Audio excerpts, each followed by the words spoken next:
Hello, my name is Justin Gibson, and my informative speech is going to be on diversity in the United States Army.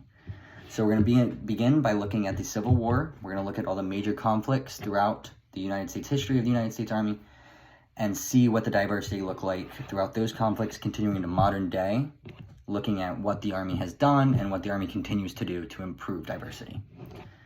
So beginning in the Civil War, we see that the first all-black regiment began in 1863. It was the 54th Massachusetts Volunteer Infantry. Their entire goal was to fight for their freedom, much like the rest of the Civil War's motivations were based on. The segregation that we saw beginning there, because there were other units created, was then shrunk down for World War I, and the black population was only used in labor battalions. The combat arms elements remained segregated. There were only 4 all-black Army regiments, which was the only place that black African Americans could serve. These regiments were not used overseas as combat roles to fight on the front lines. Instead, they were used and kind of spread out throughout all of the American-held territory to continue to hold it, basically. Even though these soldiers continued to fight near the front lines, fought for the freedoms of the United States, we see that they did not receive the same pay. They received less pay, even being the same rank. They had inferior benefits, inferior food, and inferior equipment. These units also did not have black leadership. They had white leadership, which kind of carries on to today in the terms of diversity of officers. In World War II, 10.9% of all registrants, which made up over 8.1 million people, were black. And this was the first time that the black population was seen as a source of strength for the United States moving into war, because as the war effort ramped up, they needed more people, and there was a lot of black Americans that wanted to fight, wanted to step up and help their country. So we see that the Army is officially desegregated in July 26th of 1948 by President Truman. He signs a bill. However, much like the 16th Amendment, it does not immediately end the segregation. The segregation was still seen up into the Korean War in the 1950s when hostility broke out. These units were still segregated. However, this is the first time that African Americans were seen and being able to move on to the front lines as a combat arms role. They took 9.3% of the casualties.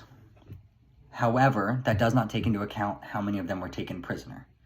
It took 3 years to integrate, starting in 1951, which was one of the fastest integrations in U.S. history. In Vietnam, the black U.S. population was 12%. However, they made up 31% of the combat arms roles. This still has effects on today in terms of some of the way that the community sees the Army. There were only 5% of officers in Vietnam that were black, and the 31% of combat arms took 24% of the total casualties, of the fatal casualties. Much like the rest of the veterans from Vietnam, they came back not as heroes, but as murderers. Moving on to modern day, we see the active duty.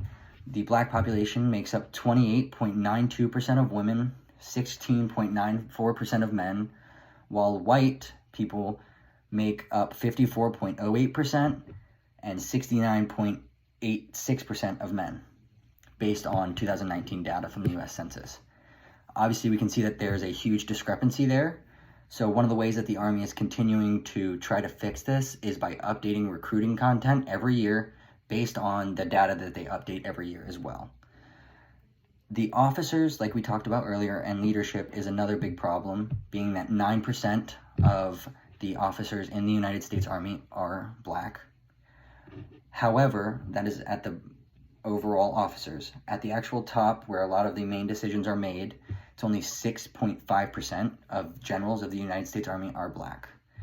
So today in the United States Army, in order to improve diversity, not only do they update recruiting content, you have the Army Department of you have the Army Adversity Office, and then you also have Equal Opportunity, which both work in order to make sure that there's not segregation, that nobody is being reprised against, etc.